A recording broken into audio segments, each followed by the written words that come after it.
Just for your viewers out there, I know one of the individuals who we just saw getting vaccinated is planning on traveling after the second dose. This is a source of confusion, but no, this is one of the misperceptions here. Just because you get vaccinated with that second dose does not mean you should be participating in things like traveling in the middle of an out-of-control pandemic, or that you're liberated from masks. Mm-hmm. Everything still applies until all of us get the 2-dose regimen. And we don't think that's going to happen until June, July. And again, this goes back to what we just talked about, Chuck. We don't know if just getting the vaccination prevents serious illness, or does it also prevent you from getting infection entirely, meaning you can still get infected with the virus potentially and pass it on to others. So really, really critical. Don't let your guard down just because you got vaccinated. You still might be able to get infected with the virus and pass on others. So please keep that in mind. So there's a lot they don't know, and the response to what they don't know is you can't have basic liberties and freedoms back. You can't live your life because they don't know. So let's just err on the side of continued isolation, depression, destruction of small businesses till at least next summer, until the virus is zero. None of us are safe. None of us are safe. This mentality is outrageous. Unfortunately, it is the consensus mentality among the elites, among Democrats, among social media giants. They will censor you, as they have done to me, for even questioning this.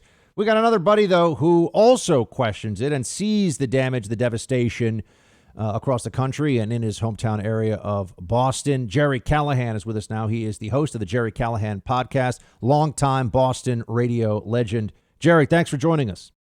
Hey, Buck. How's it going? I'm all right, man, but I'm worried because I think that the lockdown left is already showing us that they have no intention of letting us start to go back to normal life until at least next summer. And others are saying until this time next year already. And it seems to me that no matter how much we can show that the data doesn't support some of the things they're doing, and what they're doing is catastrophic for millions of people who are going bankrupt, their businesses are going under, they just don't seem to care, Gerry. They think they've got all the answers. It is frightening, Buck, and it's getting worse. And today on my podcast, we came up with a new word. We've heard of Karens. We all know what a Karen is. Well, now we have Guptas. Guptas are cable TV doctors who don't ever want this to end, who are literally telling us you will not be liberated. I mean, that's kind of a scary word. It should be, at least, that we're not going to liberate you from all these restrictions and these rules. And you're going to have to continue wearing a mask, and you're going to have to stay out of restaurants and bars and don't travel. I mean, he literally says you're not going to be able to travel even after you get the vaccine. Well, what is the point of the vaccine? It's bizarre. And I think you and I have agreed on this for a while now, that they're never going to let this go. They're going to continue to try to keep us under their control forever.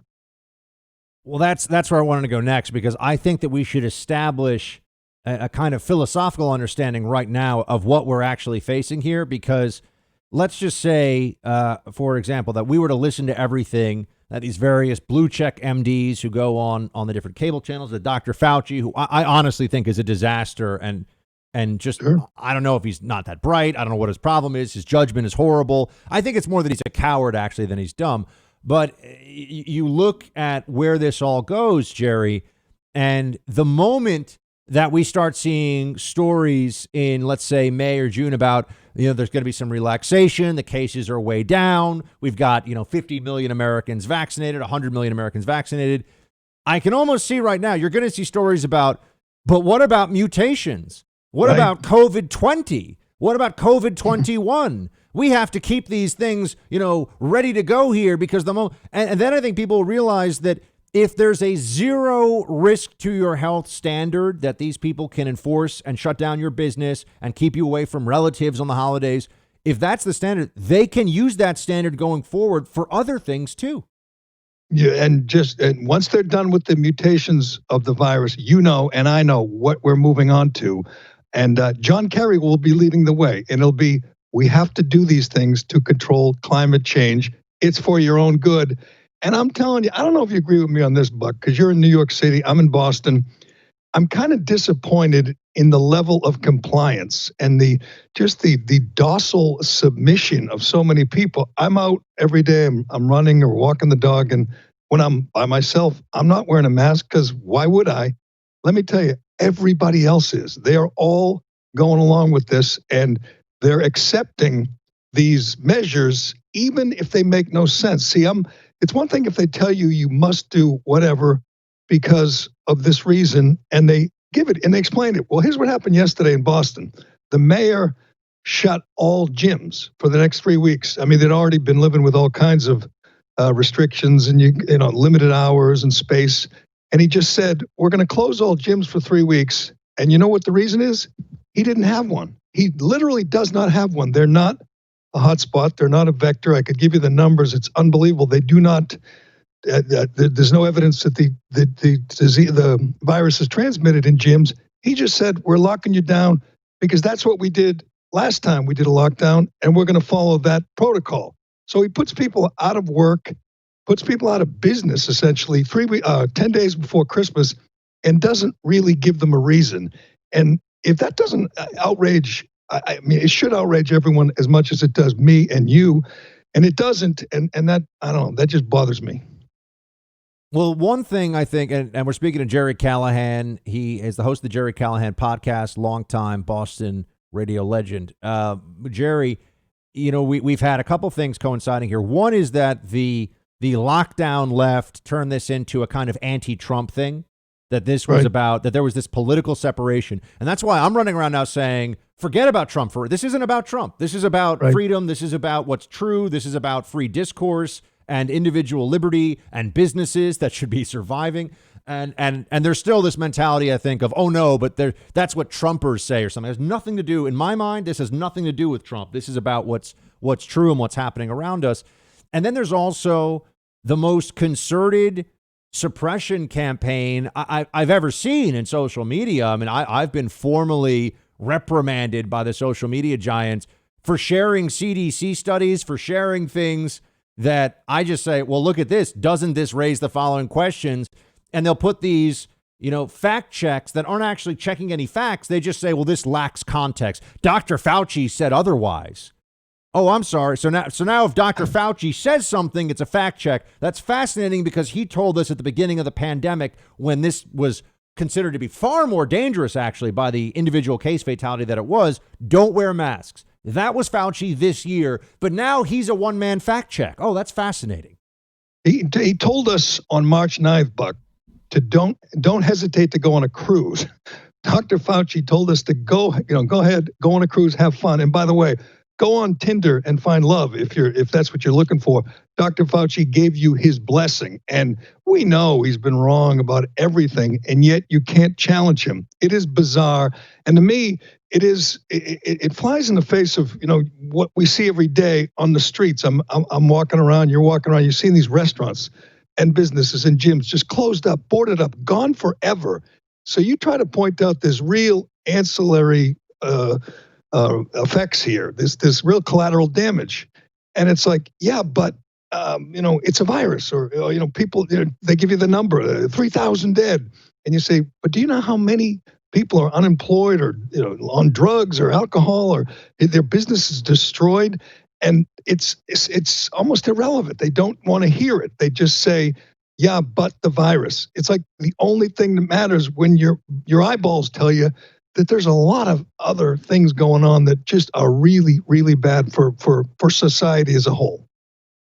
What are you seeing in Boston about this? Because in New York, we've had a couple of people, and in New Jersey too. In New Jersey, there's Atlas Gym. They've been telling everyone they got a $1.2 million and counting fines from the city, from the state of New Jersey. In New York, we had this pub and restaurant on Staten Island where the guys wouldn't shut down, even though they were told they were in the red zone or the orange zone or whatever it was. And we call those babies. Pete Davidson and I say they're a bunch of babies. But go ahead. Yeah, I heard that guy. It's nice if you're in media and making a ton of money and can work remotely and or not have to worry about a paycheck at all, that you get to just tell people that are losing their businesses, losing decades of work in some cases.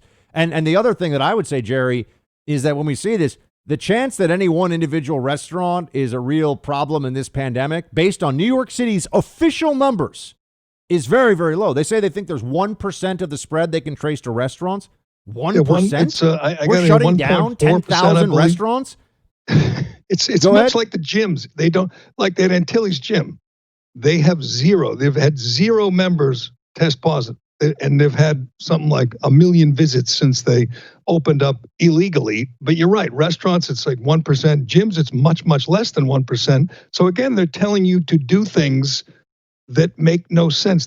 It's one thing to tell you to do something. It's another thing to not give you a reason.